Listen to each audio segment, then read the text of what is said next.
Everybody, we're going to talk tonight a little bit about listing platforms, MLSs and CIEs. And NAR has put out a consumer guide on MLSs. I'm largely going to read this as I have in the past to make sure I cover all their points.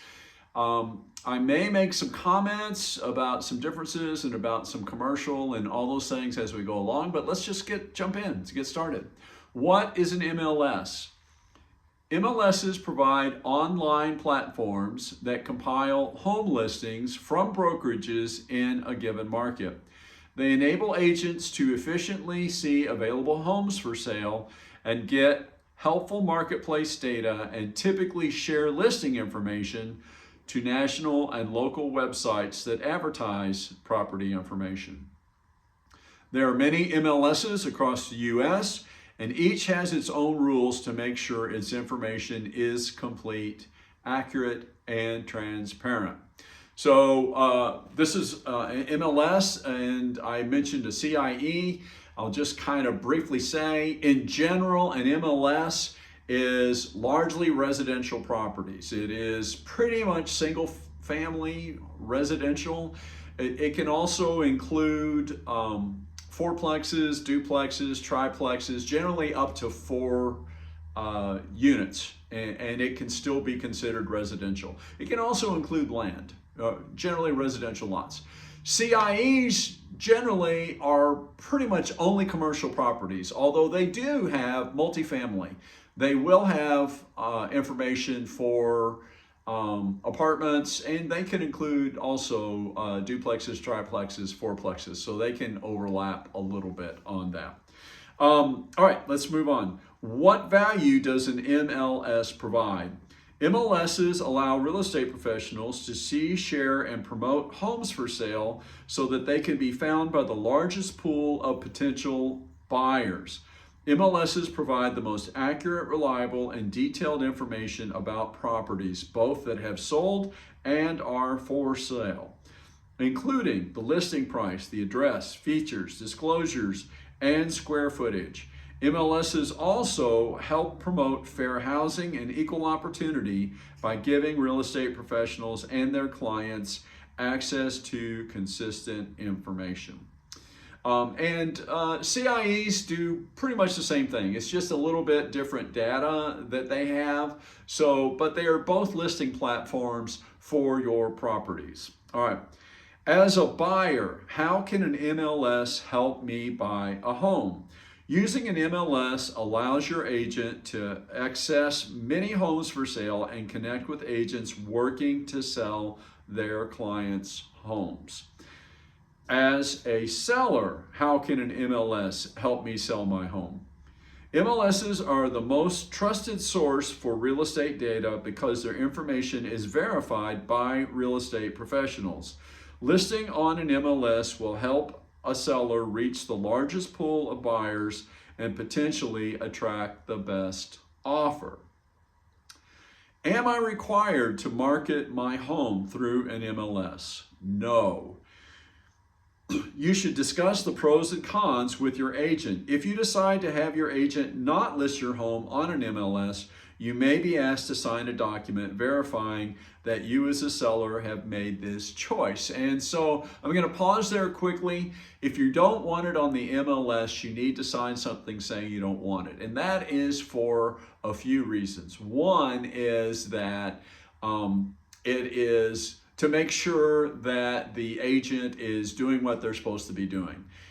If an agent doesn't list it on there, someone could question that and say, why aren't you not taking care of your client? Because if you were, you would put this up there. There are valid reasons not to put it on there, but it can open you up for some scrutiny and liability. The other reason is for fair housing reasons, and that is that unless your client doesn't want you to do it, there have been instances in the past where people have done this deceptively so that they could try to only market to particular groups of people. And of course, you know, one of the bases of real estate is you cannot discriminate, period. You cannot discriminate. So it has to be very clear and documented that the reason why that is happening. All right, let's keep going. Can I make an offer to compensate a buyer's agent on an MLS? An offer of compensation is when the seller or seller's agent offers to compensate another buyer's agent for bringing a buyer to successfully close the home purchase. As of August 17th, 2024, offers of compensation are no longer allowed on MLSs. However, offers of compensation can still be made off MLS and shared through common marketing vehicles such as flyers, signs, emails, and other communication mechanisms.